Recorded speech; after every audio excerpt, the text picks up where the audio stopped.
Assalamualaikum, hai. Okey Kak Mira, apa yang kita buat dekat sini? Okay, pada malam ni, kita dari Kelab Taha menerima jemputan daripada Persatuan Mahasiswa Kedah untuk datang ke meet and greet pada malam ni. Okey, kalau nak tahu yang selanjutnya, jom. And by the time she wakes, I'll be halfway to my mommy's home. It just dawned on me like his heart's bleeding as we're passing on. And it was my mistake, 'cause she never said a thing about Jesus. I miss my mother's southern drawl and her praying through the walls in the evening. Give me my dawn's bed. Okey, Assalamualaikum. Sekarang saya bersama dengan Presiden Persatuan Anak Kedah. Boleh tak saya nak tahu harapan dan kata-kata untuk persatuan ini? Okay, boleh.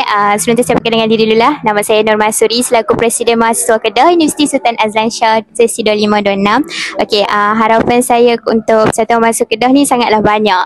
Di mana saya mengharapkan agar Persatuan Mahasiswa Kedah ni terus maju lah. Di mana dengan sokongan daripada semua pihak, dan kami juga akan sentiasa berusaha dan akan mengutamakan ahli-ahli anak Kedah lah. Dengan kami akan mengutamakan dengan segi apa? Dengan segi program pembangunan mahasiswa Kedah. Jadi itulah kami harap agar anak Kedah ni tidak segan silu lah untuk sentiasa berada di belakang kami, dan kami tidak akan maksudnya tidak akan mensia-siakan anak Kedah. Macam tu. Okay, terima kasih atas kata-kata yang diberikan. Okay, itu sahaja untuk hari ini.